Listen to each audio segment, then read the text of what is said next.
couple of minutes with our Congressional Candidates Forum. We're about 3 minutes from showtime here. We're getting all the candidates in their spots. We're getting our panel members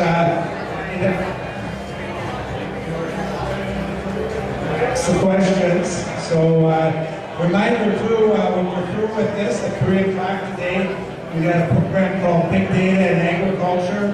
Got a great panel put together for that, talking about some what's happening there with that.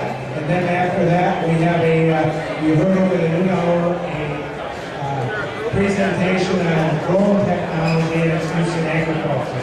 So lots of fun things going on here today at Farmfest.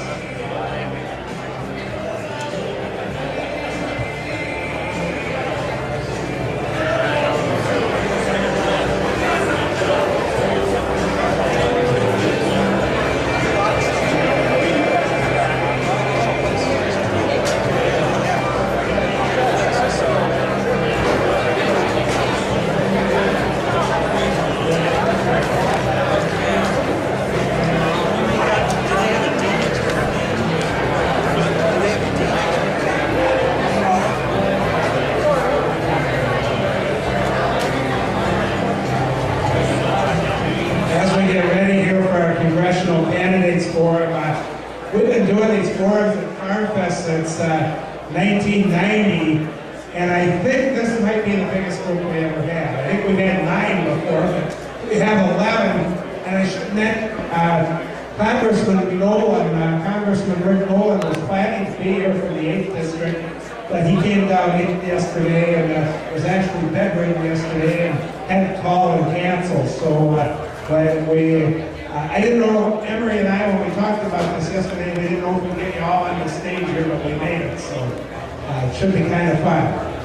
We'll be starting here in just a couple of minutes. Again, what we'll be doing, if you want a sheet, has the information for the forum. They're up in front here. Come and grab one, a blue sheet.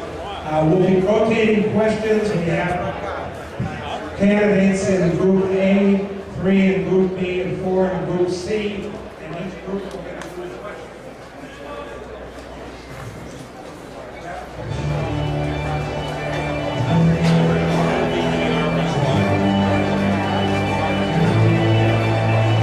And welcome to our Congressional Candidates Forum on Agriculture and Issues. I'm Emery Cleveland with the Minnesota Farm Network. I'll be your moderator. And our panel of questioners will be introduced here in just a second, and all of our candidates will be introduced. And Kent, you can explain the format too after you introduce everyone. So I'll turn it over to Ken Tesey, who's the forum coordinator and an organizer of this event. Kent, do some introductions. Well, welcome again. Thanks to Emery Cleveland, Minnesota Farm Director, Farm Network Farm Director, and for moderating here. We have a panel of ag leaders. These are presidents of your commodity groups that will be actually asking the questions today from the sheets that are out there. You see the topics. If you guys want to just stand, wave your hand. George Goblish, president of the Minnesota Soybean Growers. Lori Stevermer, president of the Minnesota Pork Producers Association. Dar Geis is president of the Minnesota Cattlemen's Association. Jay North, president of the Association of Minnesota Wheat Growers, and Ryan Buck, who is president of the Minnesota Corn Growers Association. The format again here, each candidate will go right to questions once we start. It takes 1 minute to answer, but responses will be timed.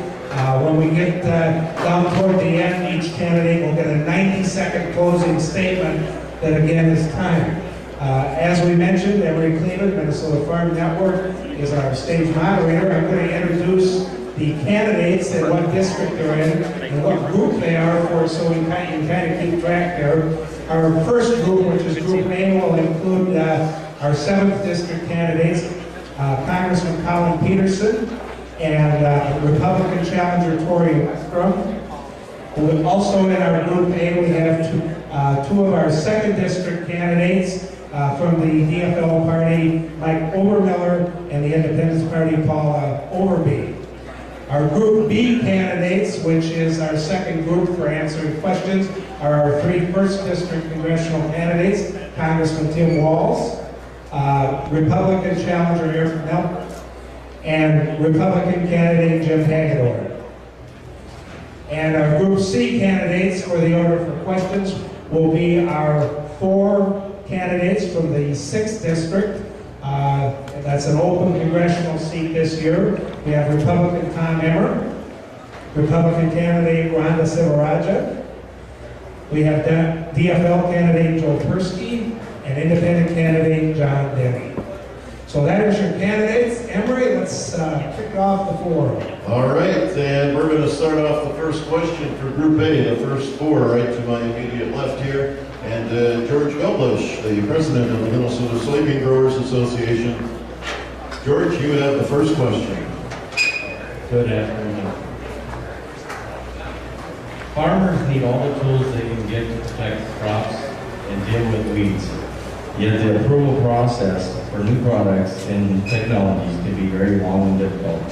What can be done to expedite this process? Okay, we're going to start with Congressman Peterson. Well, a lot of what we do on the Agriculture Committee is what we call oversight. We're trying to cut through some of this bureaucracy that you're talking about. We just passed a bill last week to try to reinstate FIFRA in relation to this clean water court case that came down and said that they were going to, the EPA was going to regulate farm chemicals when it comes in contact with water. So we passed a bill last week that says they can't do that. So we've been working on this labeling and trying to get the labeling speeded up. But a lot of that is in agencies that are not under our jurisdiction. And so, you know, all we can do is put the heat on them and try to move it faster. I think it's better than it used to be, but it's still not as fast as Canada and some of the other countries. And we just need to keep doing oversight and work on it. Tory Musgrove. A good question. The whole issue of agencies and their responsiveness or non-responsiveness to farmers and small business owners is a concern of mine. That's part of the reason I am running for Congress here this year.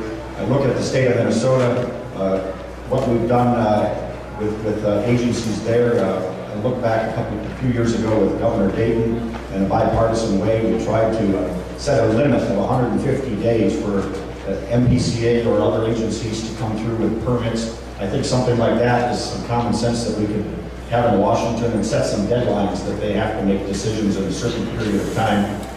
Indecision is very paralyzing for industry and for farmers, and so some sort of cap on a decision so people can count on a yes or a no, or at least know what needs to be changed in a timely period is something we should aim for and not have unelected bureaucrats continue to delay processes.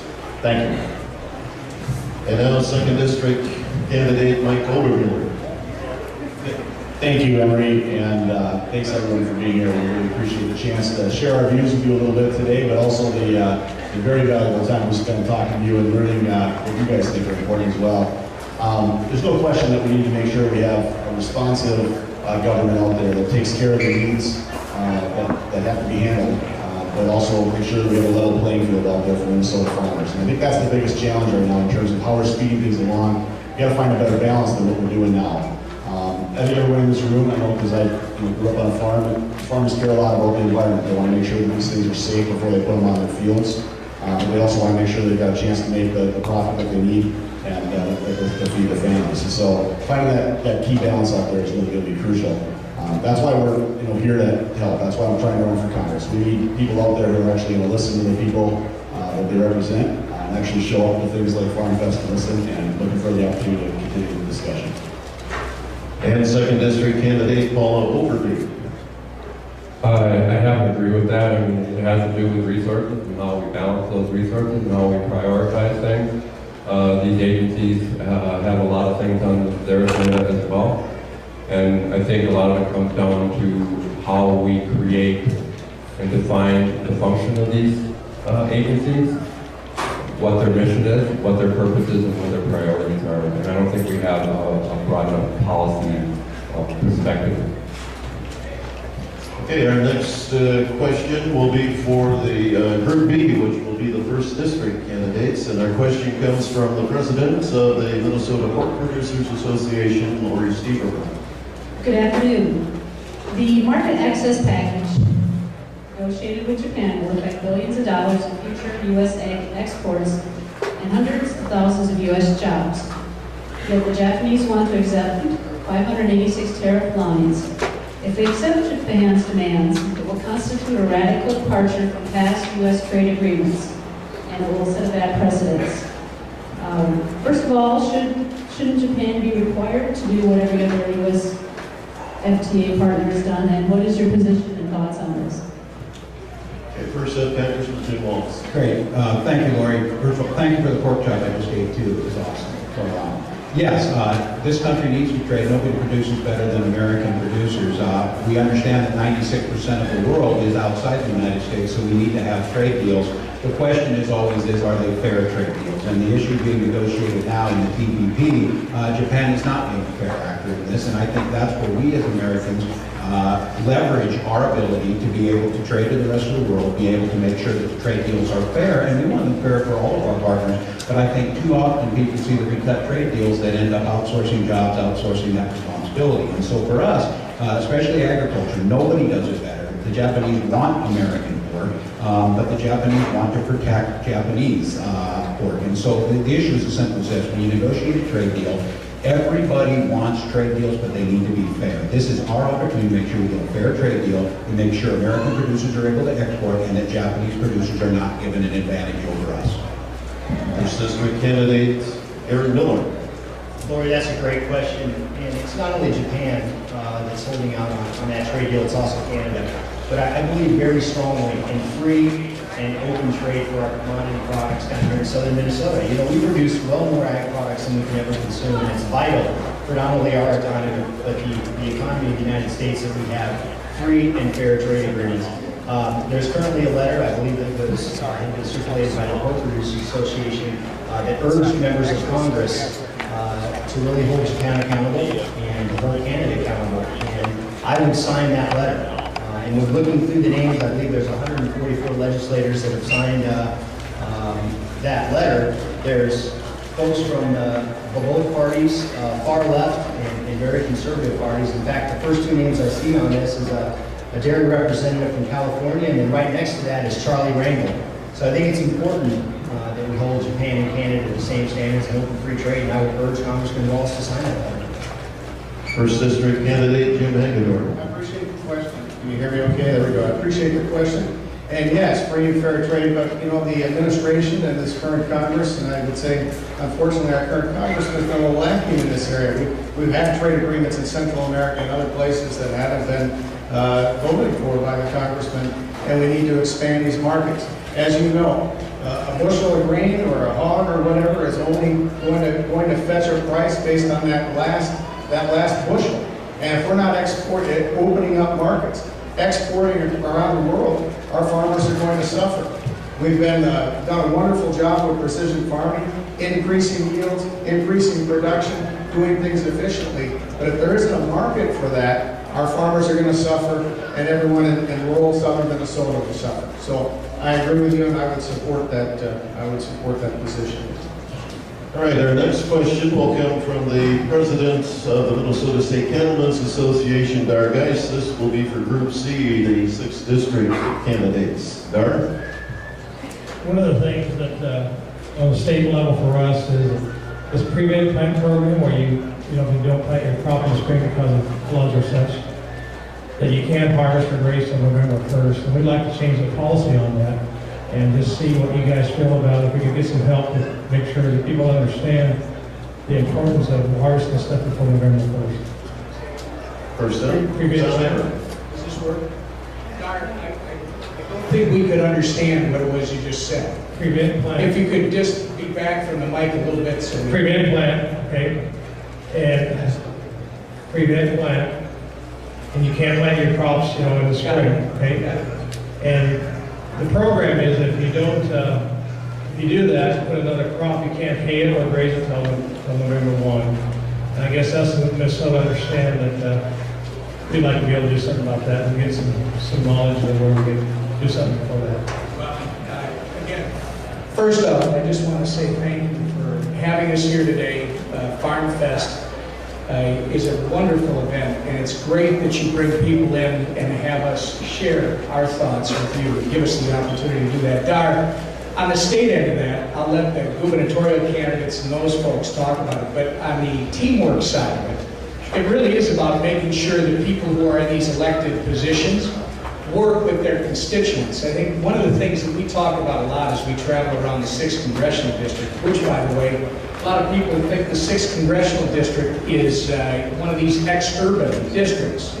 Actually, it's over 50% ag land and use, production. Really, it's about making sure that it's customer service. If there are issues that you can work with the local representatives on, not just the federal, but the state representatives and frankly state agencies and federal agencies, that's what I would commit to do. It's trying to help you facilitate the best solution for you and your operation so that, guess what, you can actually succeed on your own merit. 6th District, candidate Rhonda Silverhutch. Thank you. It's a pleasure to be here, and again, appreciate the opportunity. It's something I'm proud to have my dad here. He comes here each and every year for the full 3 days, so it's something he looks forward to. But when you're talking about the over-regulation, I mean, that's exactly what this is about. It's over-regulation and not using common sense. We shouldn't be, dictating exactly what you should do, when you should do it, and how you should do it. And so, as your Congresswoman, that's something that I would be working with you on, making sure that I'm listening to what's important to you, what your priorities are, and making sure that we're taking common sense approaches to moving forward, because a one-size-fits-all doesn't make sense. 6th District, candidate Joe Persky. I'd like to also thank you all for being here too. And in a way, I feel like we're at my grandpa's farm and we're all lined up in our stall, ready to be milked. Anyway, I too agree here. We need to have some common sense. We got to make sure that when we're enforcing these rules, that again, it's not a one-size-fits-all. They got to make sense and make sure that we're not putting the person at risk. Farmers are taking a lot of risk, and that's why we have the farm insurance that's there, so that's there to protect them. And these types of programs as well, we want to make sure that they're working for the farmer and not against the farmer. And 6th District, candidate John Denny. I want to thank everyone for having us out here today as well. I want to thank the Minnesota Farm Network and everything. We, as the Independence Party, we don't get a lot of opportunities always to debate, and we really appreciate having an equal footing with the two major parties here. Speaking about the red tape, I mean, this is over-regulation is what you have here. It's a classic case of burdening farmers too much with cumbersome and overburdensome regulations that don't need to be there. It's definitely not the federal government's job to impose anything like this. Here in the Independence Party, we believe that government should be controlled locally whenever possible, because farmers who are closest to this problem are going to be best able to help with solutions for this kind of problem. So I would try to get the federal government out as much as possible and kick it down to the local governments to help solve these issues. This is the Congressional Candidates Forum on Agriculture and Rural Issues. The next question will come from the President of the Minnesota Wheat Growers Association, Jay North. This will be for Group A. Thank you. As you know, most of the wheat in Minnesota is raised in northwest Minnesota. And we're kind of on the end of the railroad tracks, on the end of the roads, and this winter, with the railroad problems and the railroad hauling a lot of oil, our basis has been really, really poor in northwest Minnesota for all commodities. And it's also caused secondary problems for some of the processors who are processing the products. What is your short-term and long-term solution to this problem? Start with 7th District candidate Tori Westbrook. Thank you, Jay and wheat producers for raising this concern. I think that's an interesting problem that people, we need a solution to. First of all, I would point to the bottleneck from Washington delaying projects like the Keystone Pipeline. The Keystone Pipeline, I am here to tell you, needs to be built and it should have been built last year, not delayed another several months, as we are seeing under this current administration.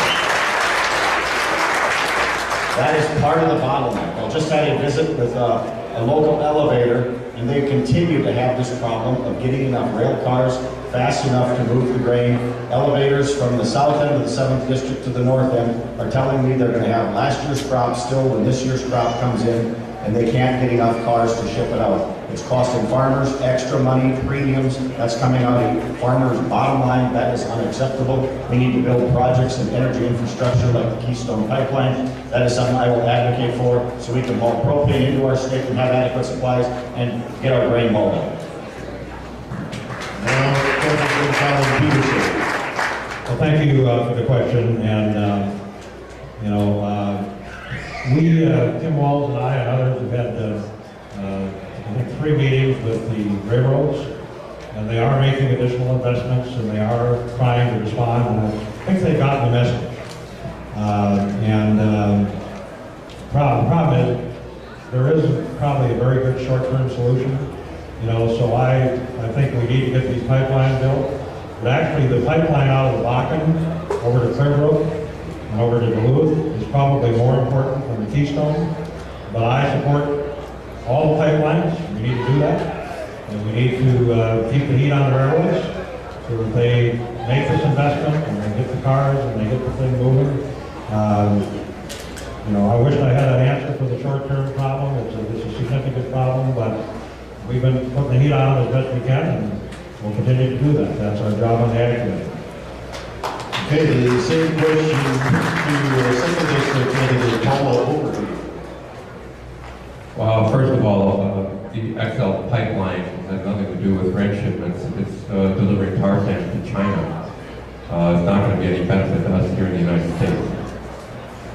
There was a time when corporations were chartered to serve the needs of the people. That's not true anymore. Our Supreme Court has determined that corporations function for profits.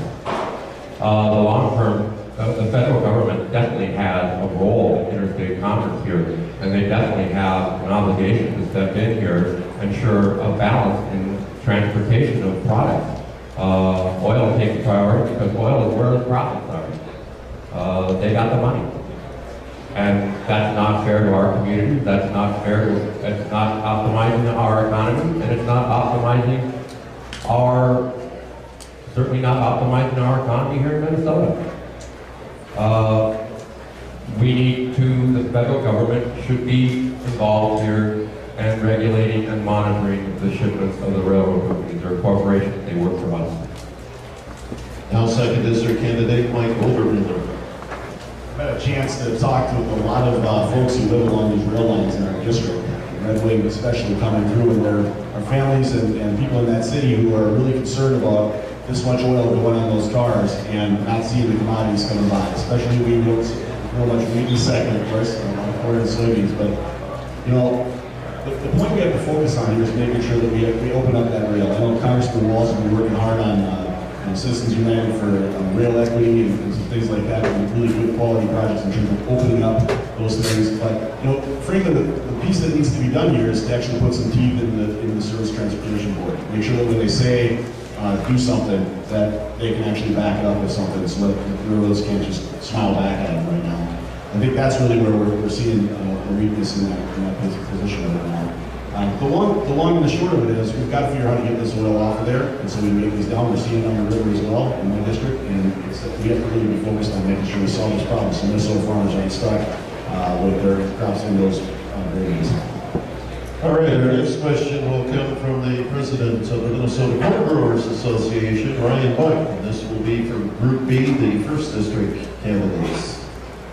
The renewable fuel standard has been a huge success story for our farmers and for dependency on foreign oil. Lately, the EPA has attempted to change the rules and requirements, and there has been numerous attempts to repeal the RFS in Congress. How will you help move forward with a strong renewable fuels policy? First of all, ethanol and is this on? There we go. First of all, ethanol is extremely important product here, not only in southern Minnesota, but Minnesota-wide, and I believe that Minnesota got it right when they set up the ethanol production. Renewable fuel standard for this year hasn't even been set. Here we are into August, and the EPA hasn't said whether the number is going to be 16 billion gallons, 18 billion gallons, we don't know. This is another example of Washington not having its act together and setting clear standards so that ethanol producers and corn producers know what the standard's going to be. But my understanding is that I support the renewable fuel standard, but I believe that ethanol would still stand on its own because of the fact that ethanol is the best way to increase octane, and it's the lowest and cleanest way to increase that octane for energy producers. So it's ridiculous that we're having this fight from out of Washington, D.C. Set the standards so the producers know what they're working with throughout the year. This first district candidate Aaron Miller, and now Jim Hickenberg. Yeah, I support the program. You know, one of the things we were told by the Washington politicians is that they had this thing covered. They came back and did victory laps and said, oh, we got an ethanol program, everybody's good. And then their own administration turned around and stuck it to the farmers, and now we're trying to pay to have the program continue in some meaningful way that it's not going to pull the rug out from under the farmers and set us in a recession in southern Minnesota. I don't have any problems reviewing these programs from time to time, but these changes of this magnitude need to be phased in. We can't allow, 1 year a big swing here and there because our farmers and our rural economy, the people that live in rural areas, are going to suffer. Now, First District Congressman Tim Walz. This nation sends $1 billion a day for energy to countries that hate us. They'll hate us for free. We have the opportunity in this country to produce our own energy, to become energy independent. Renewable fuels in the heart of it, right here in southern Minnesota, have been a catalyst in making sure that we've become less dependent on foreign oil than we've been. We understand that the issues here are feed supplies and things like that, but here's what I have to tell you.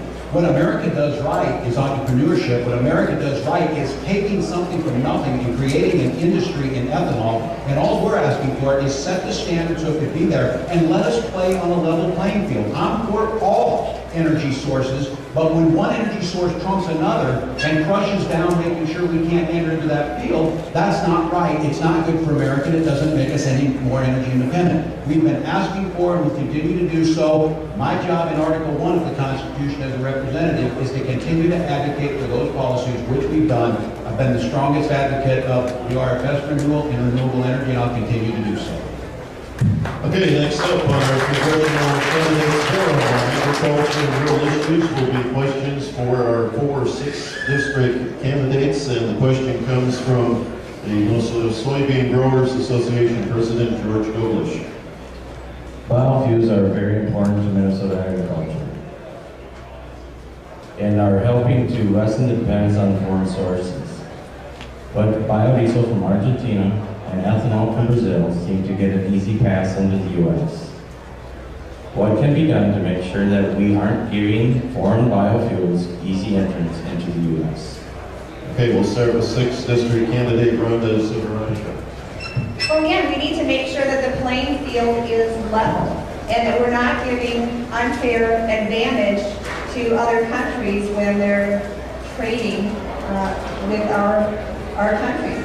So I think, one of the first things that we need to do is we need to continue to look at how we can expand some of those opportunities within our country. We need to make sure that we have a broad spectrum, a diverse types of fuel available so that the consumers can choose what is most important to them. 6th District candidate Joe Persky. I'll tell you what, we've made a lot of progress with biofuels. We've become more effective in using them, and we're only going to continue to do that. And we need to continue to pursue that and promote that. But again, too, like Ron had said, we need a level playing field. If we're going to produce them here, we've got to make sure that we're going to be able to have that product here and can get it out there and use it. We can't be undermined by unfair markets coming abroad. Again, let's use the biofuels that we have. Let's continue to work on the research, moving it forward, and looking for the innovations in other places to find it as well, because they're out there. Switchgrass, who knows, algae, maybe wood chips, who knows, but there's a lot of options out there other than just one. 6th District candidate John Denny. Right, I concur. I think we have a situation in this country where we really want to work for energy independence, We need to work for energy independence, and that needs to be locally produced, domestically produced. Sorry. But as far as keeping a level playing field here in this country, I think it's important that we realize things, I know this isn't the question, but things like free trade agreements, these are the kind of things that need to be looked at with that to make sure that everything is fair, make sure that everything is level. This party was founded by the Ross Perot crowd, so we are naturally a little hesitant on agreements like that. But obviously I support domestic energy first, and that's what I look to do going forward. 6th District candidate, Tom. Am I here? My name's Tom Emmer. Yeah. George, I think what you're talking about, it kind of goes back to one of the first questions that was asked, I think, of Group A when it comes to trading and how we access marketplaces. It's funny, this is a job at the federal level because you're talking about international trade and you're looking at, in this case, you're talking about next generation energy opportunities, but you could be talking about anything, any commodity, and how do American producers, and we're here in Minnesota at Farmfest, how do you and your members access every available market that might be the new next best thing for you and your business? It's funny how these agreements, and this is why they're going to have to be addressed one at a time, these agreements sometimes aren't always the best for American producers. They seem to be better for those that you're in competition with. So the issue is a trade issue. It's one that should be addressed on a case-by-case basis, and you should make sure that American products have every bit as much access to other markets as we allow our foreign competitors. Okay, our next question will be for Group A, the 7th District and 2nd District candidates, and the question comes from the pork producers. President Lori Stieberberg. When it comes to antibiotic use in agriculture, farmers have gotten a bad rap. In the last decade, the FDA has undertaken 5 different initiatives to cut back on antibiotics used in ag. I suggest that perhaps the problem lies in the human medical community rather than animal agriculture, since decreased antibiotic use in ag has not correlated with decreased cases of human antibiotic resistance. Unfortunately, this message seems to get lost on the public and regulators. What would you do to address the perception on this issue? Okay, we'll start with Mike here. Mike Obermuller, 2nd District candidate. Well, first of all, in response to that, I want to say thank you to Minnesota farmers and our country's farmers for giving us the most safe and secure food source in the world. We know that you guys produce great food for us on a regular basis, and you do it because you care about your animals. And I trust Minnesota farmers to make sure that they are going to be taking care of those animals. But it does require making sure those animals can stay healthy, because otherwise you have an opportunity for loss of a whole herd, or really have some bad things coming through into our food source. So I understand those concerns. I've been out listening to those concerns in your district that I represent. I really actually wish that our congressman who represents this district was here to listen to these concerns too, because we really have an opportunity to really move these things forward in Congress, but you got to actually show up to have those discussions. I think the perception out there is really about making sure that people understand what we're trying to do in terms of trying to make sure we have a safe food source. And I think, as congressional representatives, we'll get a chance to serve up there down the line. We'll definitely take advantage of the opportunity to talk about that issue with people. 2nd District candidate Paula Overview. Well, I guess as to the issue of public perception, that has a lot to do with politics in our political process, what politicians tell the public. I think we have a lot of representatives in Washington who simply don't believe in science. And that's really unfortunate, because that's good data is how we make good decisions. And I support the agricultural community in terms of creating that information, disseminating that information, the Farm Bureau, the Farmers Union. And I believe that from my own perspective, decisions I make are going to be based on what that data presents. And as far as consumer issues and product safety, I believe in labeling and allowing people to make their own choices as well. But we need accurate information. Okay. And same question for 7th District candidates. First up, Congressman Colin Peterson. Thanks, Lori, for that question. And, you know, the farmers in this country have done a good job of limiting the use of antibiotics, you know, and they don't really get credit for it. The Agriculture Committee had an opportunity to travel when I was chairman over to Denmark, where they've implemented this stuff. And the stories that you hear out of that, we do not want to go there. And if you take the antibiotics out of this feed, what you're going to do when these animals get sick, you're going to use 10 times more antibiotics to fix the problem than you did before you started. So these are city Congress people that are putting these things forward. They have no idea what they're doing. You know, let's leave this up to the veterinaries and the farmers that know what they're doing. They're doing a good job. And we have kept these bills at bay. We have kept them from being brought to the floor. Those on the Ag Committee have worked together on a bipartisan basis to do that. And we will continue to do it because we do not want to go where Europe went. And now 7th District candidate Tori Westbrook. Our farmers do a magnificent job.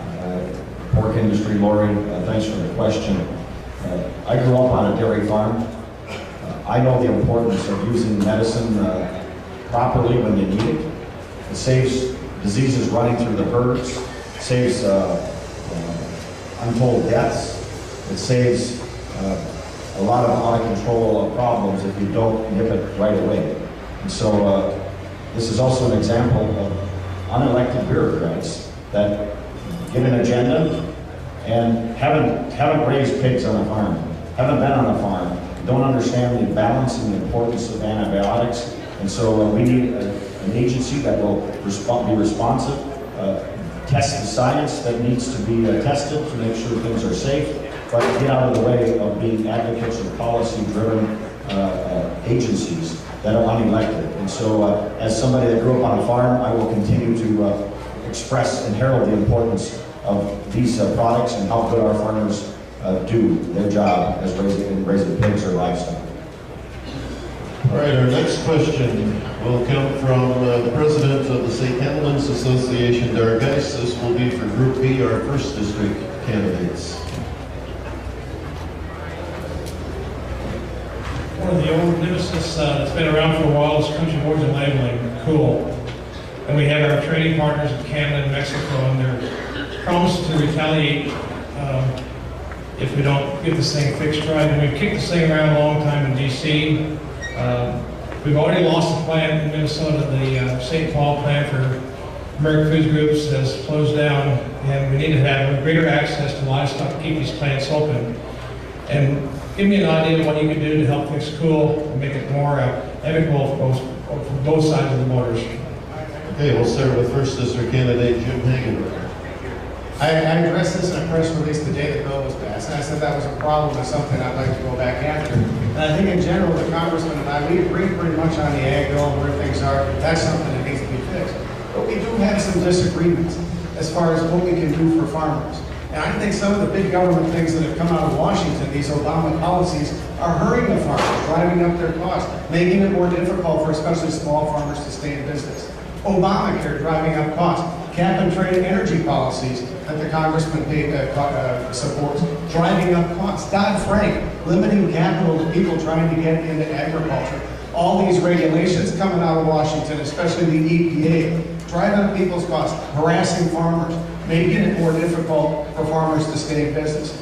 We need to get back what works, and that is solutions based on limited government, free enterprise, the rule of law. Those are the things that I stand for.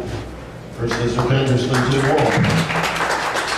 The gold standard on American produce, especially in livestock, is American steaks. An American steak and an American pork chop, American poultry is the gold standard on that. It's an incredible marketing tool for us. And we also know, I have to tell you this, I grilled up a steak last night that my mother brought, was processed in plant. We know where that's coming from. I said one of the issues with this is we've heard it with these trading partners of not always playing fairly in this. Every piece of clothing that every person in this room is wearing has been labeled country of origin for 85 years. The issue that we understand is not the simplistic looking for easy answers. We understand that where fuel causes the problem is in the co-mingling and processing, and we want to make that smooth as possible. So our answer to you is, I think the way you do this, pool was implemented in 2002. As I said, it was a continuation of policies from the 1930s. The issue here is with our good trading partners that have a good relationship with USDA inspection and things like that we do a Canadian or US North American type of situation, because I got to be honest with you, I don't trust what China's going to send us without having that, and the consumer should know your products are better than theirs, and we can make it work.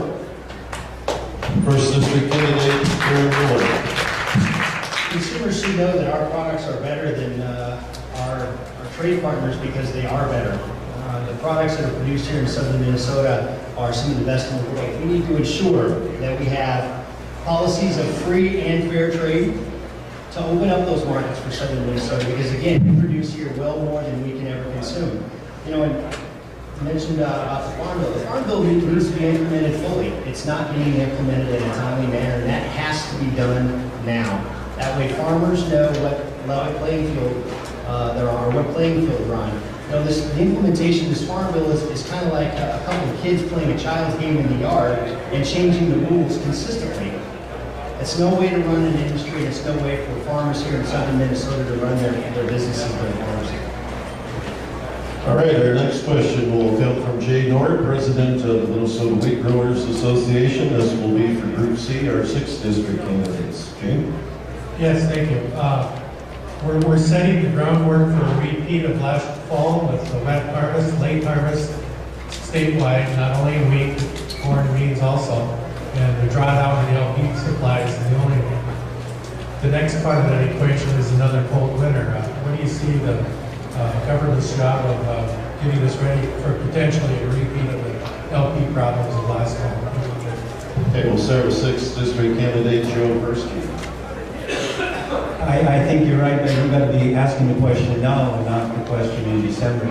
And we should be preparing to make sure that there's going to be adequate supply of those resources, making sure that the availability to transport is going to be there, but also making sure that those markets are fair, because not only do farmers get hurt, but there's a lot of folks living in mobile homes and homes with poor insulation that really got price gouged and really hit their pocketbook bad. And again, I think it's time to look at it now and make plans now to make sure that we've got adequate supply later down in the year. And now John Denny.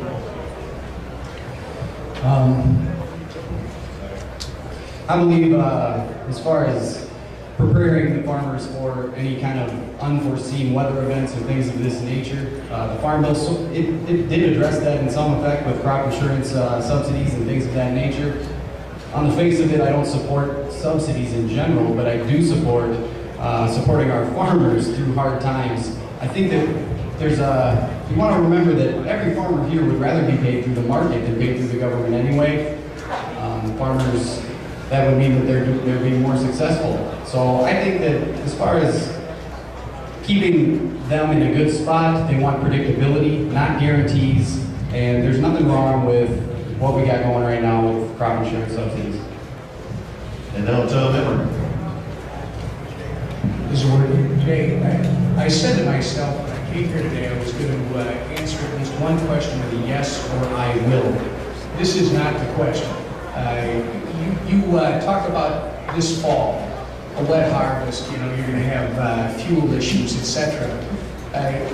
We shouldn't be talking about just this fall, because this is a problem that is much bigger than just last year or this year. This has to do with the policies that we've had of not building necessary energy infrastructure and improving existing transportation infrastructure. This is a matter of priorities. We've got people in Congress that say they're for these pipelines, whether it's Keystone or it's the Sandpiper pipeline across northern Minnesota, but they tell you that they're just not for the location of the pipeline. I would suggest to everybody here, we need to identify the path that the pipelines are going to take. We need to build the pipelines, and we need to solve the problem so that you can start freeing up some of these rail cars, start moving produce, and it's going to mean improving transportation infrastructure and energy infrastructure for the future. Now 6th District candidate Ron Davis. Well, it definitely is an issue that we need to take a look at, a long-term solution. But I can tell term, we do need to be focusing on the issue of rail transportation. As we continue to see our freight lines are extremely busy, and when they're already busy hauling goods and services, why do we continue to insist that Burlington Northern and others need to have room for passenger rail and commuter rail? I can tell you that living in Anoka County, we have a commuter rail system that is never on time because the freight is taking priority, as it should. And so we need to be really focused on continuing to build up that infrastructure to accommodate that. We do need to increase the pipeline availability as well and look at building those. And we also need to be continuing to invest in our roads and bridges and that infrastructure so we can get goods and services moving freely. All right, our next question will come from the Minnesota Pork Growers President, Ryan Buck. This will be for Group A, our 7th District and 2nd District candidates. Ryan? We finally have a new farm bill that was difficult to lift for farmers and our allies in Congress. Looking ahead, what can both politicians and farmers do to unite agriculture and explain it to our critics the importance of a strong farm policy? Okay, we'll go to the 7th District candidate, Tori Wesco.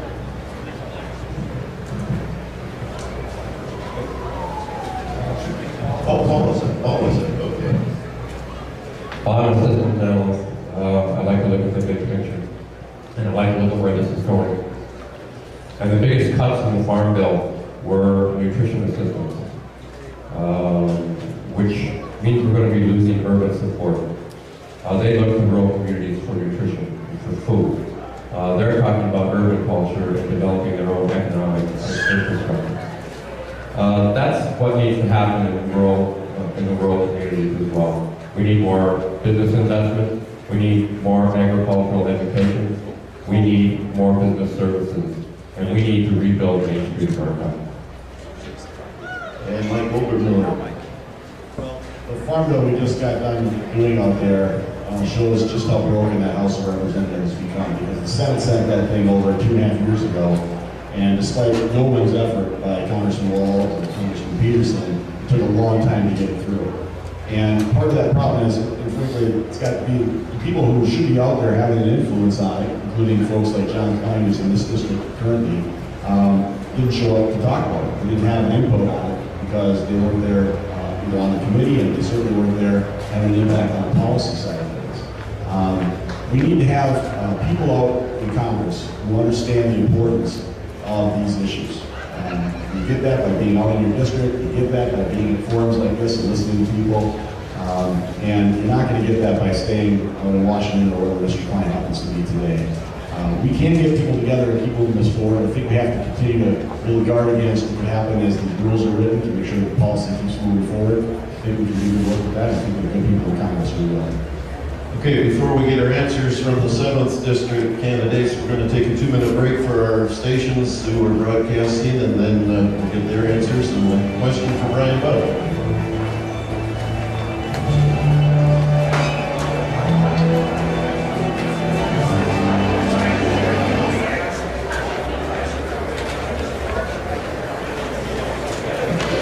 No problem.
quiet now, we're going live on the air here in just a few seconds.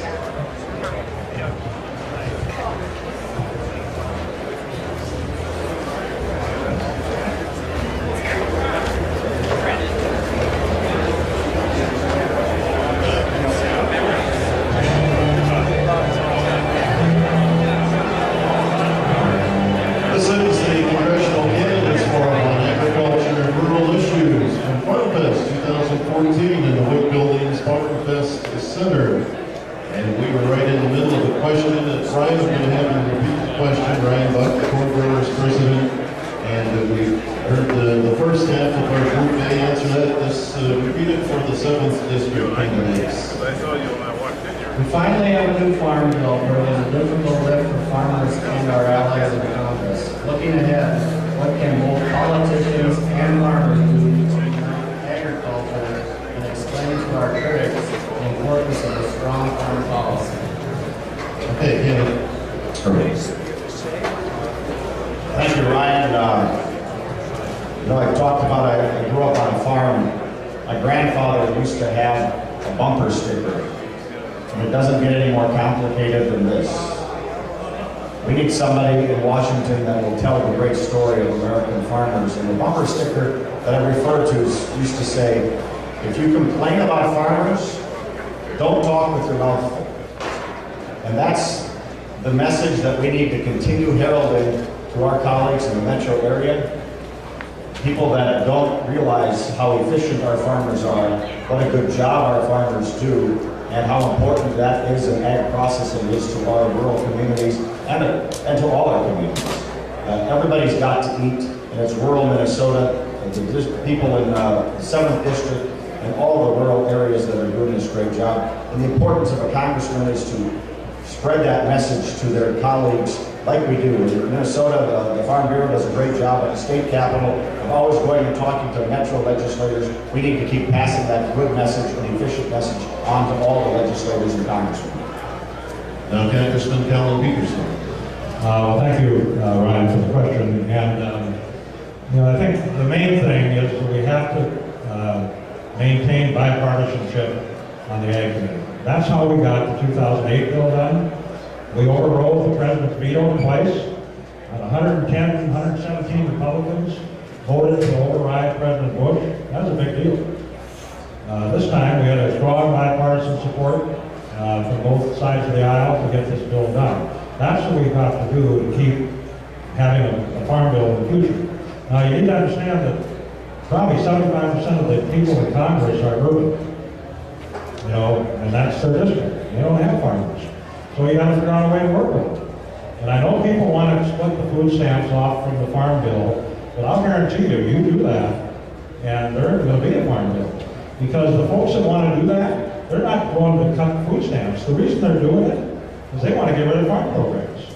That's the bottom line. So we need to keep this bipartisan. We need to keep working with our urban folks. And if we do, we'll be successful in 2019. Our next question from the Soybean Growers President George Goblish. This will be for our 1st District candidates. My son said I wasn't quite excited when I was speaking to you guys, so I'm going to try and put a little excitement in my voice now. All right. In most cases, water hemp is a big deal to us on a farming level. The biggest pain we have on a political level is the EPA. So with that, farmers are concerned with EPA's reach, particularly when it comes to the waters of the U.S. What are your thoughts on that issue? 1st District Congressman Tim Walz. They should be concerned. I said that's the role that they should have. I was out in Edgerton after our torrential rains here several weeks back, and there was a producer there, had a mason jar of crystal clear water sitting on the table. He said, this is what's running off my field. He said, I'm proud of the things I put in place. I'm happy to comply with best practices with NRCS, but I do not want to see EPA or the Corps of Engineers on my land. The point being on this is these false choices of the either or. Our producers care deeply about clean water. They care deeply about that great industry in the outdoors, hunting and fishing, and they care deeply about their neighbors having clean drinking water. So the issue here is what they're asking for is we will comply and clean the waters What they're asking for is not to have the overreach, not to take a fence post and then have to have it cleared through the Corps of Engineers, what you do with the fill. So we've asked, repeal that interpretive rule on this point. We are in the comment period for citizens. Write them and tell them, we will want clean water, we will give you clean water, but don't give us the excessive overreach that doesn't clean the water. And I'll continue to fight for that. Now, first district candidate, Aaron Moore. Farmers should be concerned about the EPA because I think the EPA stands for ending productive agriculture.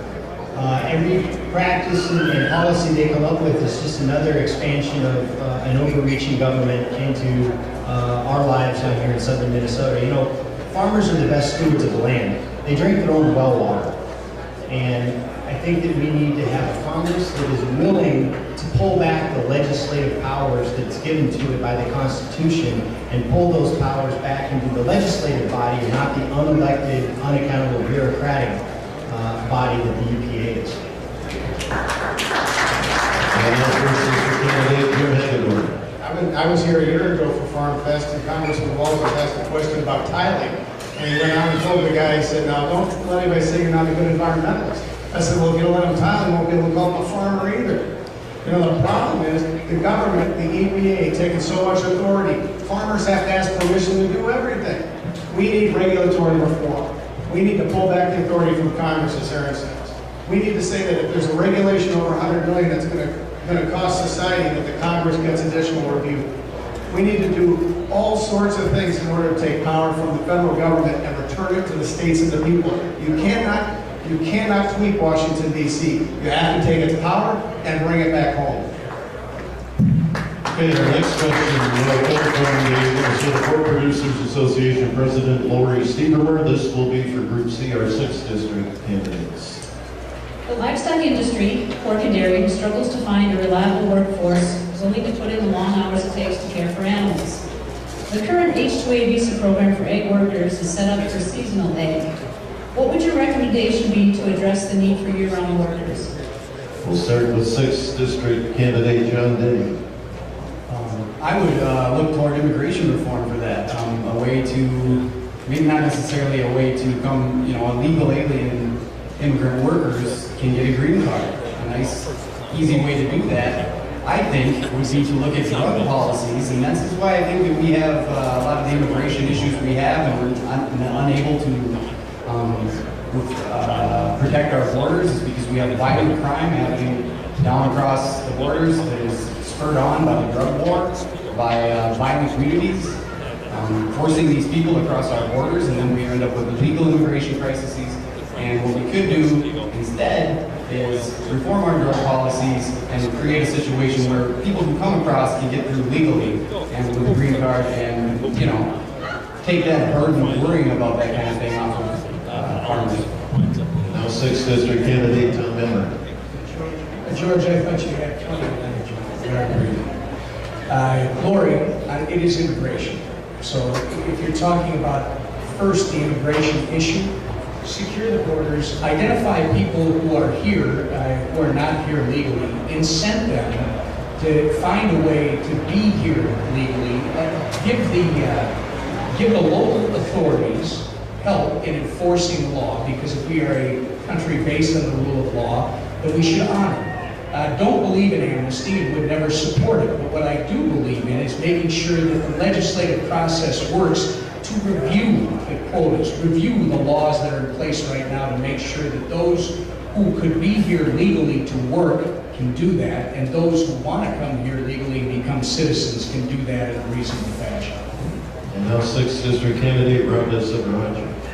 We'll certainly recognize that the H-2A visa program is very cumbersome for farmers.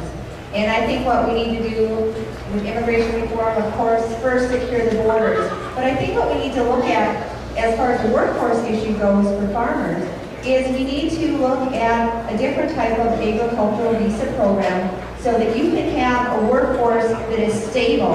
And it should be a workforce that you can negotiate employer to employee for the wages and benefits, rather than the federal government telling you, this is what you need to pay, these are the benefits you need to provide, and this is what you need to do.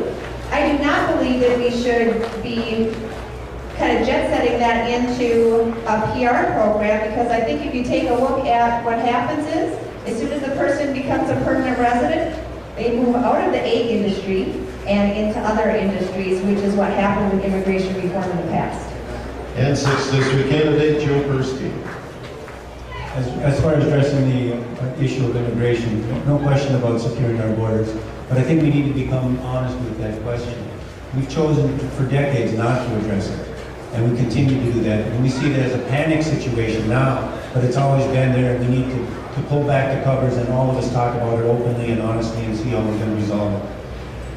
As far as the workers being here, there's a workforce here that can be used, can be productive. So let's find a way to put those folks to use. Let's make them be consumers. Let's let them benefit from their hard work, and also then they can benefit by raising this economy as well. You're listening to the Congressional Candidates Forum on Agriculture and Rural Issues from Farmfest in the Wick Buildings Forum Center. Our next question, Art, for another one, Art Geis, the president of the Minnesota Cattlemen's Association. This will be for Group A, the 7th and 2nd District candidates. Every so many years, they review the dietary guidelines for the U.S., and that's coming up in 2015, I believe. And how would you keep meat in the diet and agriculture as a whole and grain, the importance of where it should be in regard to science versus what popular demand would be? And we'll start with Congressman Colin Peterson. Well, we just do what we always do on the Agriculture Committee, and that is advocate for agriculture for our farmers and make sure the consumers have the choices that they should have and that they need. And, you know, at the end of the day, the consumers are going to decide. You know, and you guys have the tools now that you go out and promote your beef or your products, and, you know, it's working. So we have some of these food police out there, you know, who want to tell people how to live and what to eat and so forth, and I don't believe in that. I think we should give consumers choices. I think we should give you guys the tools to be able to produce what you do in a good way, in an economical way. And I think we've done a good job in agriculture with that. And we on the Ag Committee, again, I want to emphasize, we work on a bipartisan basis. That's what makes this work. This doesn't happen by accident. Frank Lucas and I work every day to keep us bipartisan because everybody else in Congress is trying to tear us apart. And now 7th District candidate Tori Westbrook. Dark, this program has similar tones to some other questions, and it's important for congressmen to have experience with an ag background. It's important to keep telling the message and heralding the successes and how great of a job our farmers do. Cattlemen do a great job of raising a good product. Pork producers do. All livestock in our nation and in our state do a good job. So it's important that we see government being an ally to allow you to have tools to let the marketplace work. Recently I was touring a grocery store and talking to them. They've got different parts of their store dedicated to different types of products and produce and meat and you as associations have the ability to have some checkoff dollars and dollars to spend as an association to help market it.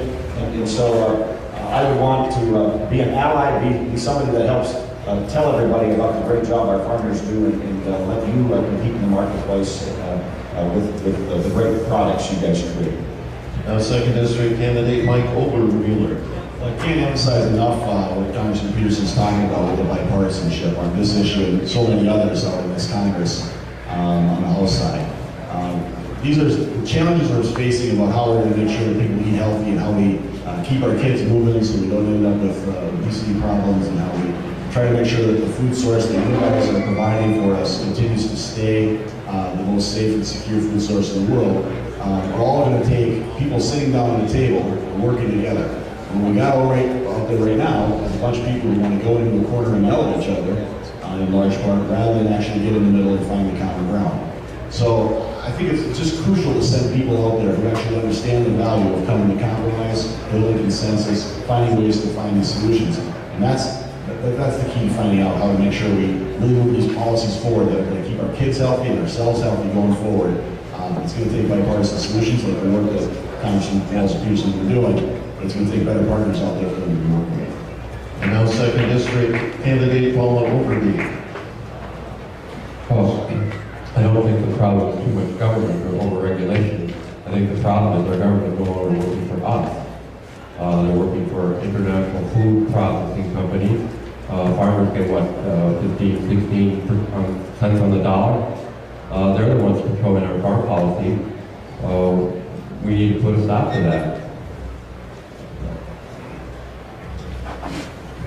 Consumers need, our government should be working for us. Consumers need protection, they need adequate labeling. They need to be able to make choices. This is the problem I have with the Trans-Pacific Partnership. We want to increase our shipments abroad, but they also want to bring their lower quality products in from other countries around the world, get rid of food labeling, and put their products alongside ours in the same packaging. That's not consumer protection. That's not government's role. Okay, we'll have one final question for Group B, and then we'll start our closing comments up here. So, Jay Nord, the president of the Minnesota Wheat Growers, you have the final question for Group B, the first district candidates. Thank you. You didn't make it all the way through without a death and tax question. I got to ask, we're with 179 going back to 25,000. If you're going to buy a new combine or do a tile project, it's really hard to do any tax planning. Do you envision or would you support a permanent number that's more realistic to today's numbers? Absolutely. I recently released a tax advisory group policy for the reform of the taxation process for our tax policy in the United States, and I advocate very strongly for the death tax is kind of silly. When it was actually installed, it was to keep estates from or monopolies from being created within families. Well, the problem is the number is so low right now that it's affecting small family farmers and it's affecting small businesses. That number should be either eliminated completely at the federal level or it should be at such a level as to not even affect the majority of business and farmers. So whether you put it at $100 million or whatever that is. But the taxation process we have in the United States needs reform. I think that the IRS tax code is around 75,000 pages or something like that. We can't just continue to tweak it. It needs to be reformed in a more fair fashion. Okay, that was Aaron Miller, and now we got Jim Hager. I had the pleasure of spending a lot of time on farms in this race and talking with a lot of farmers, and they tend to be a little bit older in general. And they worry about this issue. It's a very serious thing, trying to take the family farm and continue it. We're lucky in my family. We've got land that's been in production now in Faribault County, the Hagedorn family, for 100 years. But it's getting tougher and tougher to do that. The price of land is up. Tough to pay the taxes in order to pass them along. That should never happen. It shouldn't happen for farmers. It shouldn't happen for small business. It shouldn't happen for anyone in America who saves, invests, and does all these things. We should be able to carry it through. One of the big issues in southern Minnesota that makes this so difficult is when we have fewer and fewer farmers, we have smaller and smaller rural towns and communities dry up. We don't need families selling out to bigger and bigger corporations. We need to be able to allow them to pass this along to future generations so they can continue to work the land in our communities. And now First District Congressman Tim Waltz. Well, there's few things that we agree on, but I think you'll find folks across the board do agree that tax reform is paramount. It goes back to what Colin was talking about, though. The folks who trade in the business of trying to divide us or not get nothing done or to curse the darkness instead of lighting the candle. So now we're rolling through these tax extenders one at a time, whatever, and I've been supporting them. Colin and I and about half a dozen or so Democrats have been supporting them through there. It's not the best way to approach this. If you want this issue or all the rest of them, the corporate tax, for example, if you want to get at the heart of that, if you do it as a comprehensive package, we can eliminate the corporate tax if that's an issue. That's not going to fix the whole problem, but it is part of a solution where the give and take, because the goal on this should be for this nation to decide what we want to do, what we want to invest in, whether it be roads or research or schools or whatever, and then have an honest discussion about what revenue looks like. It is so complex now, it's so difficult, that's where we run into this. But you know what we're going to do? We're going to piecemeal these out so they become talking points in a campaign instead of solving them. Colin had this exactly right. People are sick and tired of this. If you want to fix this, force people to work together and get it done. All right. We are going to, for our radio stations down the line, take our break now, and candidates can prepare for their final comments, and then we'll be back at the Congressional Candidates Forum on Agriculture and Rural Issues at Farmfest.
We'll be getting to our closing comments here with our Congressional Candidates Forum. So each candidate has 90 seconds to give their final thoughts and comments here.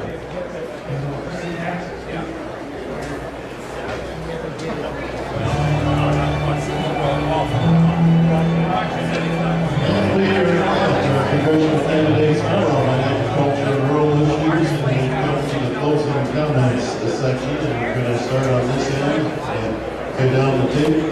First up is 7th District Congressman Bellin.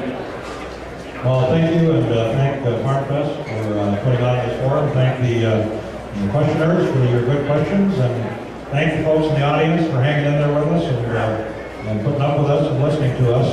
I just want to say that I see a lot of people out here in this audience that helped us get this farm bill done. They came to Washington time and time again as we went through this process, and it took too long. And I'm not going to get into all the reasons for that, but at the end of the day, we got a good bill, and thank God we got it done when we did. But there's a number of people, a lot of groups that really helped us. It's not just us doing it. It's not just Tim and I doing this. It's all of you folks coming out there and going from office to office and help us tell the message of what we need in agriculture. So I just want to thank all of you. Thank you for the tremendous privilege to be able to represent this district for many, many years, giving me the opportunity to rise up through the committee. I started at 29th place. I remember that first day in Congress, looking up there, I thought, I'm never going to get up to the top. You know, but I hung in there. Now, believe it or not, I've been the top Democrat on the Ag Committee for 10 years. 6 years as ranking member and 4 years as chairman. So I started off as a ranking member with Bob Goodlatte when he was chairman. We worked bipartisan. We got the farm bill started. Things flipped. I became chairman. We wrote the farm bill. Bob and I, bipartisan basis. Then Frank Lucas and I, bipartisan basis, got the farm bill done this last year. So that's what's needed in Washington. If everybody operated like the Ag Committee, we wouldn't have the problems we have in this country.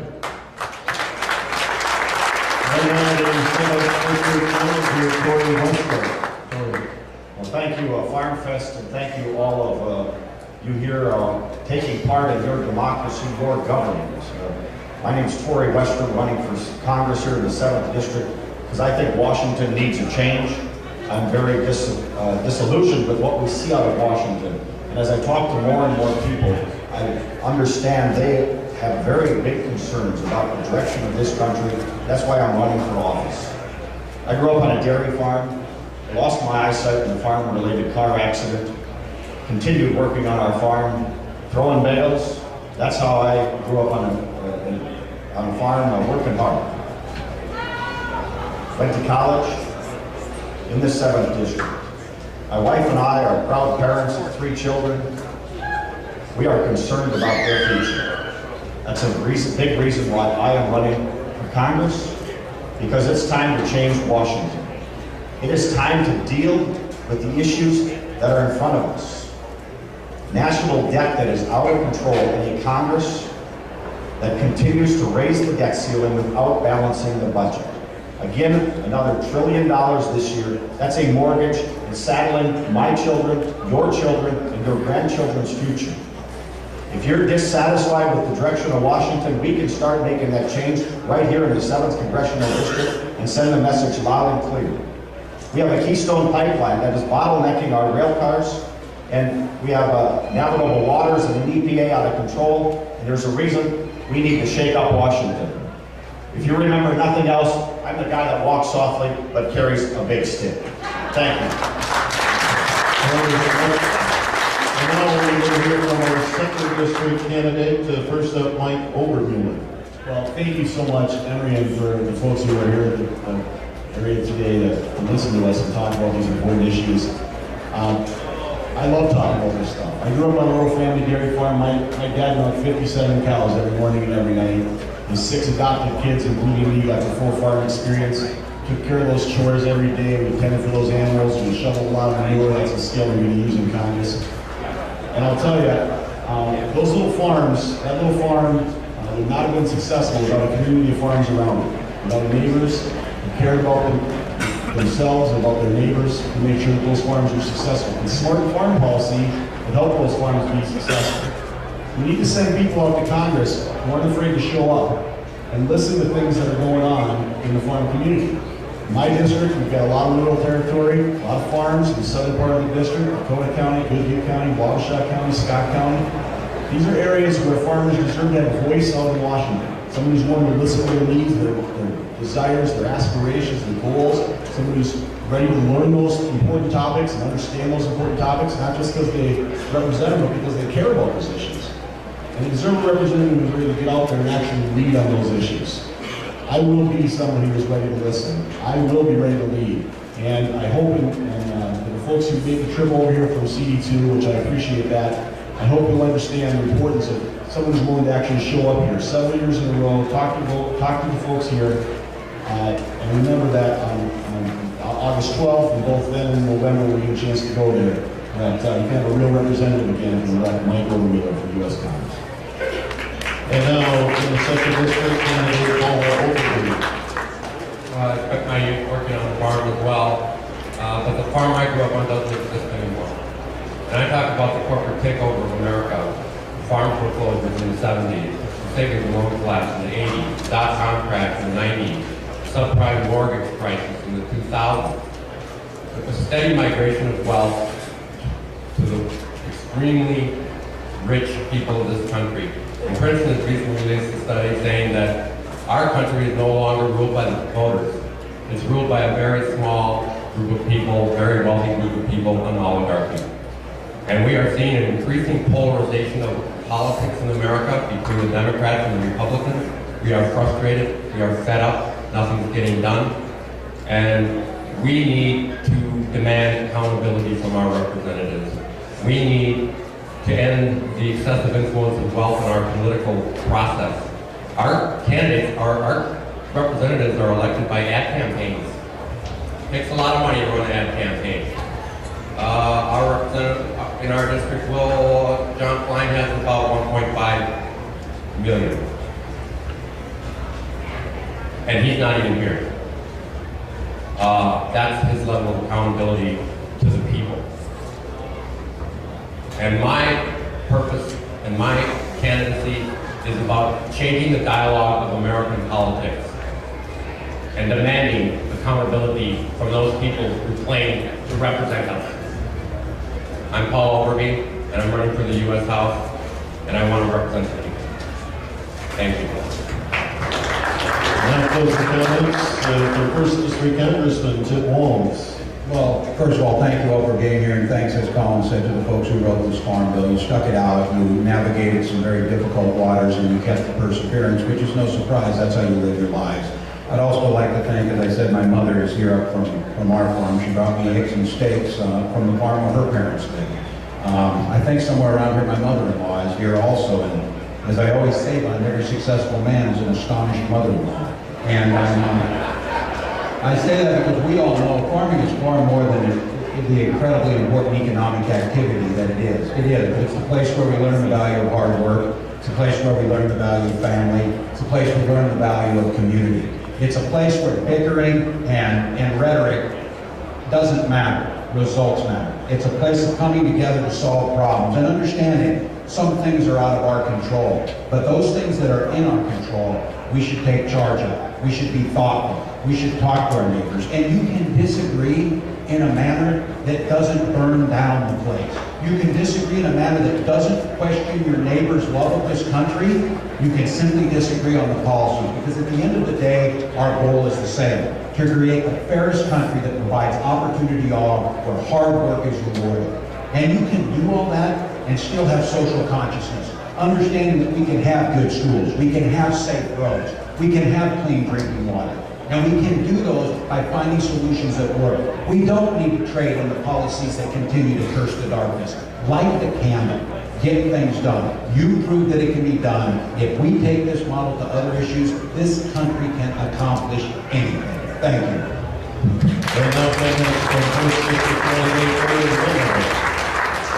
Thank you very much to the panel and to Farmfest for giving us this opportunity to introduce ourselves to the voters.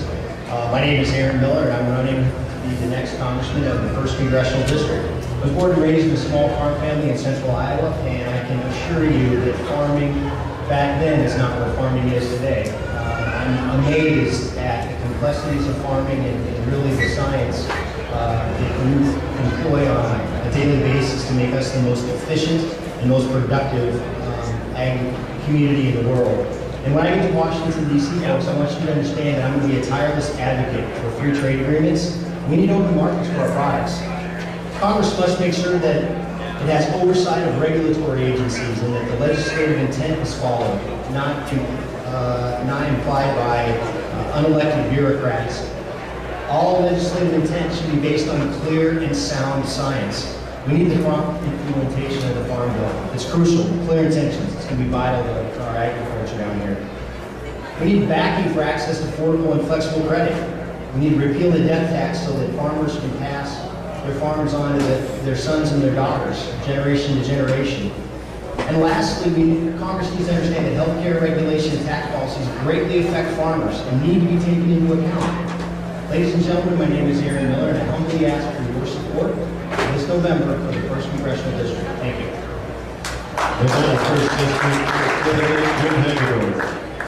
Thanks so much for everybody being here, Farmfest, and everyone.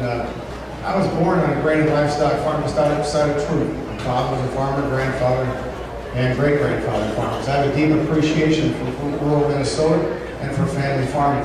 That's the type of advocacy I would take to Washington on your behalf. You're also looking for somebody in Washington that can be effective on it. And I have some experience moving bills of government reform through that system, understanding how Washington functions and dysfunctions. I can be a very good advocate for you in agriculture in Washington, D.C.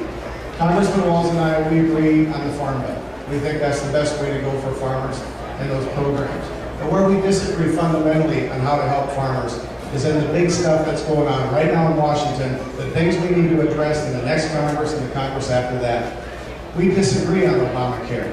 I think it's hurting farmers and driving up costs, and we need free market reforms. I disagree on cap and trade energy. That's a 5% effective tax on every agriculture operation out there. We need energy independence led by gas and oil exploration on federal lands. We need distribution points, refineries, pipelines. I disagree on Dodd-Frank. That was a bad bill. It's hurting community bankers, it's hurting rural America, and it's preventing young people from getting into farming. It needs to be repealed completely. And I totally disagree on these EPA and other regulations coming out of Washington, D.C. from this Obama administration that has put a bullseye on small business, a bullseye on farmers, a bullseye on the consumers that are driving up their costs. My friends, I want to go to Washington, D.C. and put my foot down and stop this stuff and defend this country. Thank you.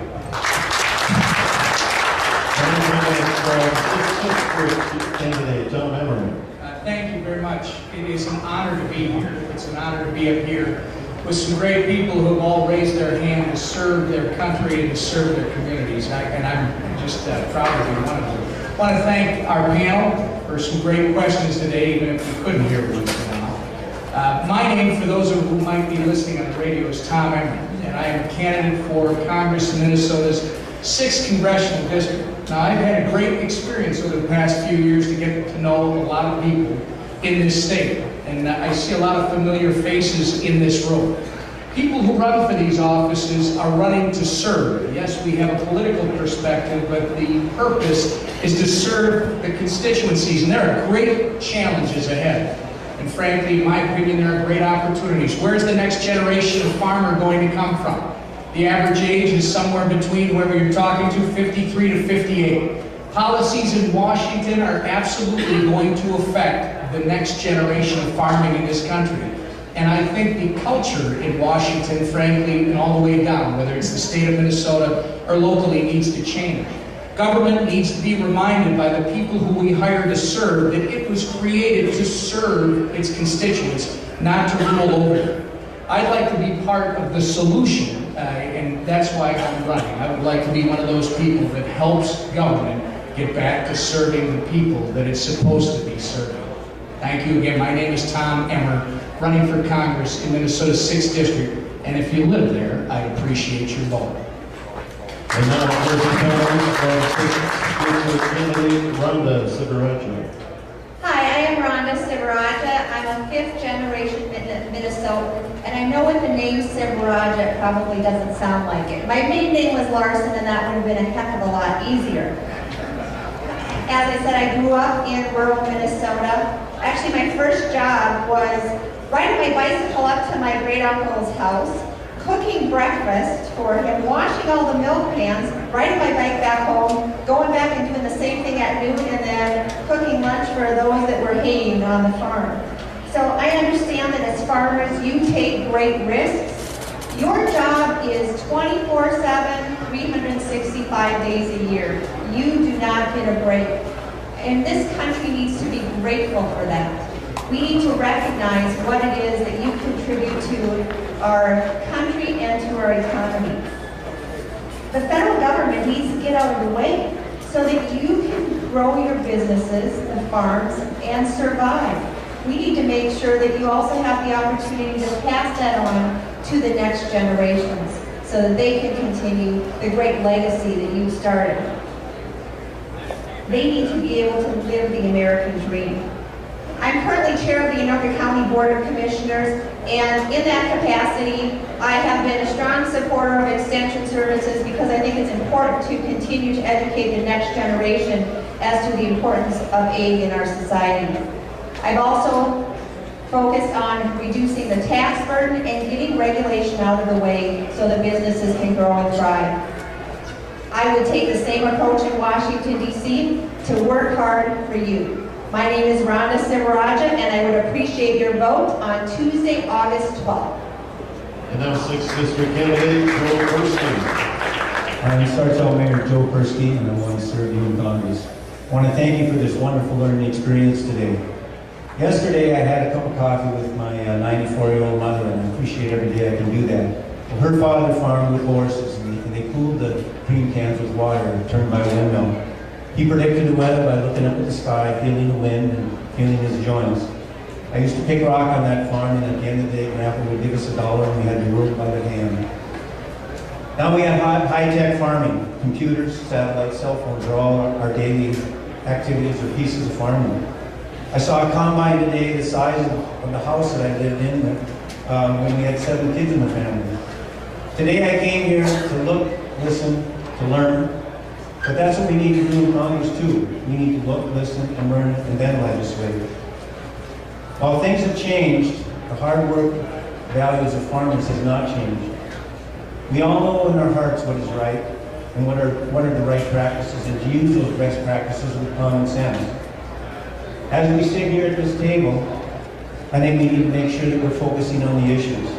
And we focus on what is right and what are the best practices for the farmers, for the consumers, for the economy, and also for the environment. We need to make sure that we're also making sure that it's the focus on the issue and the problem, and not the polarizing politics that pull us apart. Because in that ag bill, that's what it took. It took the ability to look at the issues and not the polarizing politics. We need to continue that in Washington. I'm Joe Persky, and I want to serve you in Washington. Thank you for being here today. And now, My name is John Denny, and I'm not a politician. This is my first foray into politics. This is my first debate ever in my life. I've come here today completely alone. There is no one else here with me. I have no supporters here. And it's not because I don't have any supporters in general. It's because my supporters can't get a day off to be here at 1 o'clock on a Wednesday because they're pitching every single penny. I'm for the little guy, little guys like me. I spent a lifetime building ice rinks, being a mover, just a laborer, before I went intellectual and into law school and these things. Now that I'm here and in politics, I want to say, I think that the big two gangs of Washington have had control of our system for just about long enough. If you're satisfied with your government, then don't vote for me. But if you think we need something different, if you think that this country is not headed in the right direction, I encourage you to look into the Independence Party of Minnesota. We are one of the largest third parties in the nation. We carry around 10% of the electorate. It may not sound like much, but that's actually a great deal. There's a new youth influx in the Independence Party of Minnesota. Candidates like myself, if anyone lives in Wilbur, Zach Legal for mayor, Secretary of State, same thing. There's a young contingent of conservative fiscal people who just have live and let live social views. We seek to bring conservative fiscal responsibility to Washington. We want to do that, and we want to do it now because we can't wait. The youth and the young people of this country have not the time to wait around. We've got to get involved. We've got to get there now. My name is John Denny. You can go to johndennyforcongress.com and learn more about me and the Independence Party. Thanks for having us here. And Dar, that is an excellent mustache. And that is our Congressional Candidates Forum on Agriculture and Rural Issues in Farmfest 2014. Let's give all of our congressional candidates and our panel a round of applause.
go zip line. Okay.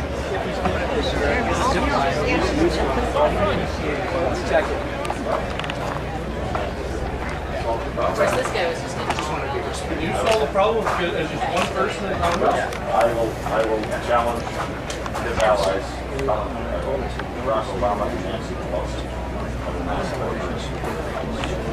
I will be advocate for stand up like presidents giving us his administration, the Democrat policy. Sorry, I'm Andrea. I work for the day. Okay. That's what Oh, sure. I live out in Appleton. I know you're very conservative, aren't you? I have a job to do. I'm sorry. The worst job in Yeah. Sorry. Party line pretty much all the time if you're elected congressman. No, I would vote, first of all, common sense, second, rural values that we That doesn't mean keep Obamacare along. It doesn't mean an agency out of control like it doesn't mean blocking Keystone power pipelines and other pipelines. And that's what we're seeing out of Washington. If you think the current situation is good, stand up and say it. We are on an unsustainable track. We've got a debt problem. Current congressman voted for $1 trillion debt ceiling increase this past February. No balanced budget in place. That's my children, your grandchildren's future, or children. So that's the difference. So your question, that's 24 years is long enough. We've been there long enough. It's time for the first year. Of course, he was saying about how Ag Committee, for instance, is bipartisan, and he's criticized by his own party about calling Republicans too often. Is that a bad thing? Would you, if you were in Washington, would you work with Democrats? Or, because I work with Democrats. How successful? Well, when it's a lot of times it will come down to a rural. Do you have a business? I do not. Okay, you should have a meeting passing through you, so you'll have to get one from the office up there. So.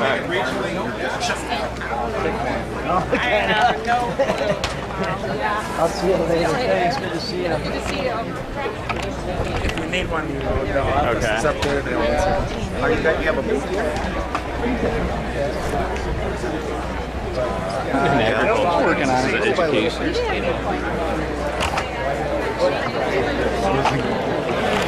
No, you were right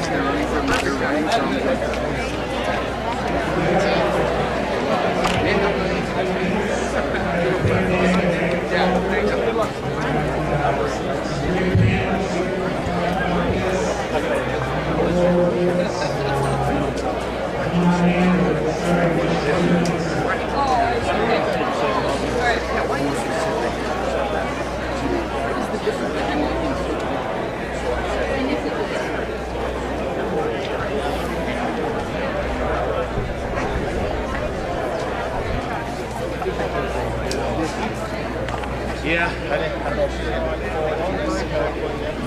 Mark Craig just called me and said, you know, it's going to this is really asking. They cool down the plant. So, you know, we're going to load up a couple guys in our group. They'll be seeing us there. Yeah, we'll talk to the right people. How tweak it. We want it, but we don't want it. We're like offense. Too much regulation. Yeah. You know, these guys are good.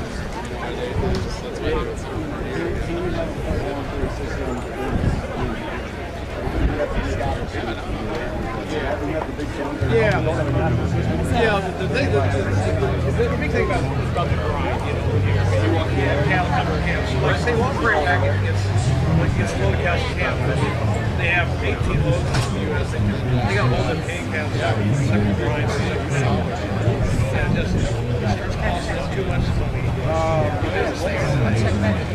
You know, I'm not talking about Brazil or anybody. I'm talking about Canada, Mexico. They're a free partner. Yeah. I mean, so really, those cows are expected to lose. I mean, mean, it's not like, I mean, Brazilians, this cattle come here, process here, they're expected here, they go in there. Somebody wants to volunteer to say, this is product, and really Mexico, you know, it's hurt them, but maybe them. I think the food thing, the WTO is going to find it. I've got to hear about sooner or later, either this year or early next year, you get elected, they're going to fix it. That's where it's going to look like January.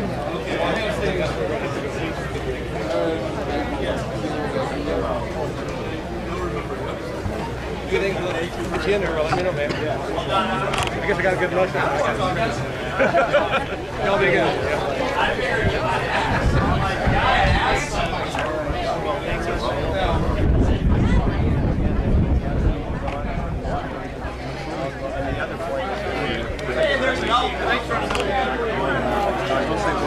When I get elected, absolutely be my couch.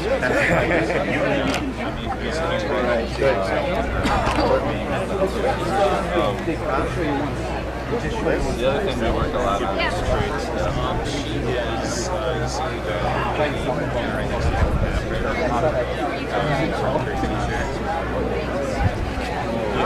but that's an issue that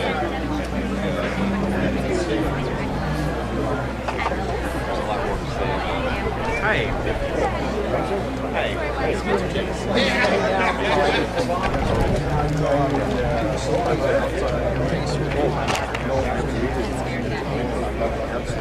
Especially free kids. I mean, good lord. What did you run out of?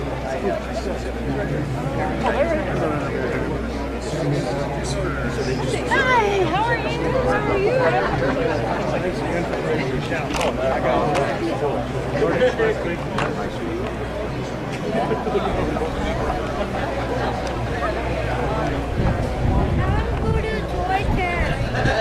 That's at the end.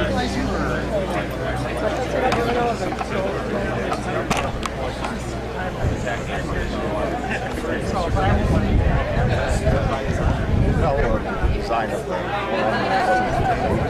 Question and answer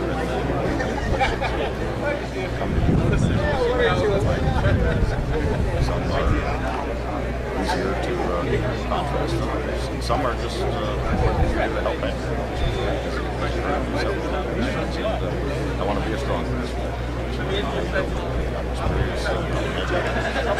Fresh leadership in Washington. Change the current situation. It's a mess. One of the ways you do that, you heard me talk about this, you got to change the people that are there. And the 7th district will start Tomorrow and the next day. making that bold move this fall. So what are some stances, some changes that you would make? Well, there's several things. I disagree with keeping Obamacare the law, which Colin Peterson wants to keep the law. I disagree with supporting leadership. Democrat administration is pushing the EPA trying to legislate our regulations. Government water redefinition, delaying the Keystone Pipeline. It's his party that continues to want this. His voice is not effective in stopping their push to block and stymie these types of projects. We heard it today, concern about railroads. Rail cars to go right now is a huge concern. Costing our farmers is a lot of money, premium cost to move that grain, limited rail access, and that's the result of Democrat leadership. Delaying Keystone Pipeline. Propane is a looming issue. We cannot afford to have another crisis. We need to be talking about it. We need to be planning so we can have adequate supplies of propane products. And right now, we have in Minnesota, it's... Yeah, I heard, exactly. The allegation of Washington is So, what is your stance on that? I'm sure you're aware of the fact that that's really hard. You have to know what's going to be. Well, certainly. I've always said I'm David, he's Goliath. I like the outcome of that story every time. But it's the reality. It's been there for 4 years. It's been there long enough. People realize the situation in Washington is nothing personal.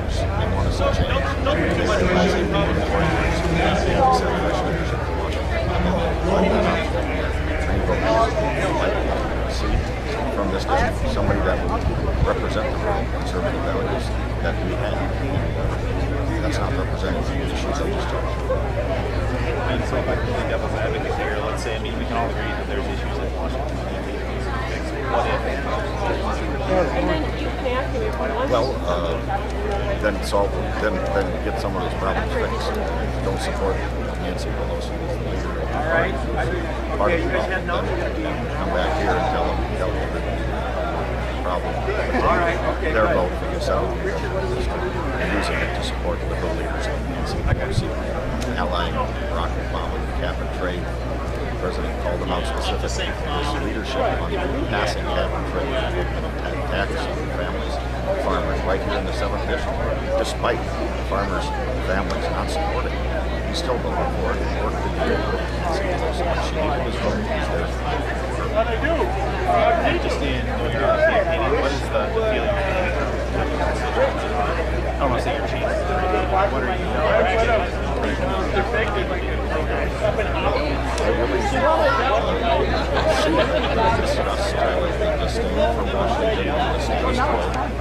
Washington is a must. It's time to shake things up. And it's time to make those changes. And you don't change Washington if you don't change the Where are you at?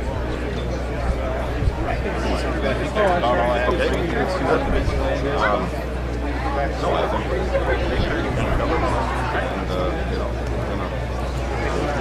to take our message across the district and bring it back. Oh, I'm between the voters and now you're right. Agriculture. So we're an ag policy outfit out of Washington. Out of Washington. So I always say if it's ag, Thanks, Mary Kay. See ya. Thank you, Dave. I am actually originally from South Dakota Basin. Oh, you are? Well, they're on August recess. Yeah. So I got a couple of family weddings that I came back for. So Nice to meet you. See you guys. See ya. See you guys. You're good up there. I don't know if I wasn't too bad. No. It was nice to have a familiar face. I was going to walk through from Curtis.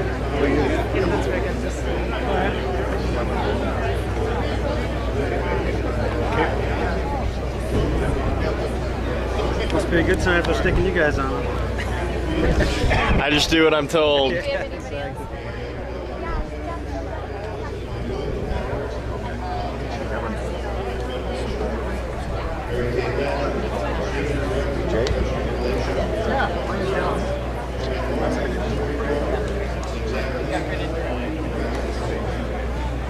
I was at St.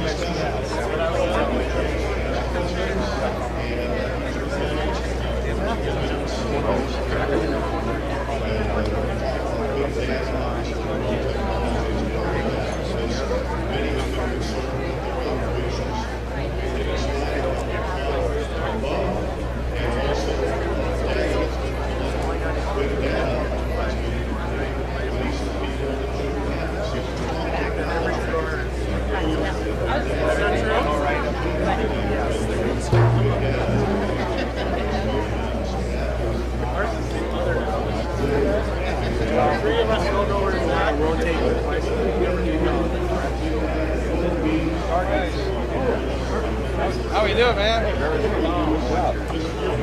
Started technology, taking it to the next step. Well, First time I had a chance. we got your back. They were good. They were good. Good man, we believe in you. Farm Bureau technology. Never give up. Never good. Never good. Never ever give up. Tell my wife that every year. Give that coin back. Never give up. Where's your phone? I give it to you.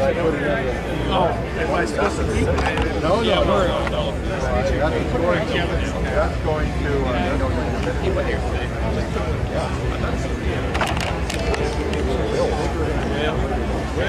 Well, good job. Anything we do to help and call us anytime. Yeah, Ted Reichert, he's all good.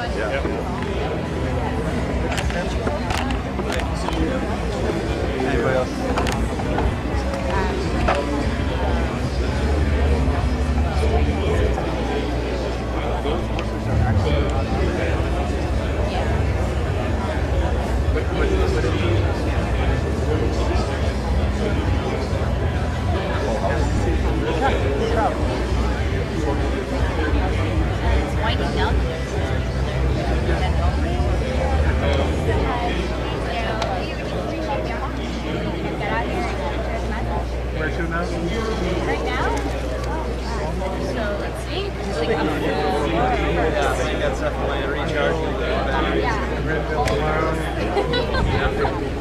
yeah, I have. You guys are going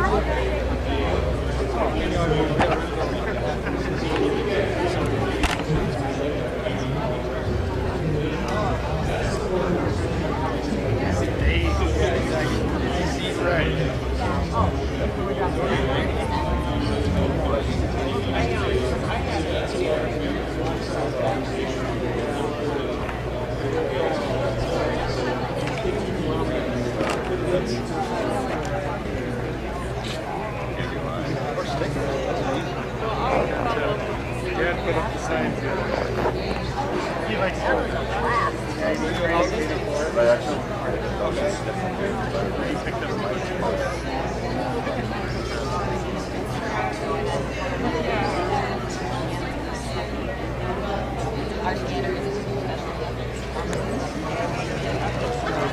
Yeah, there was a whole house. Back up the road.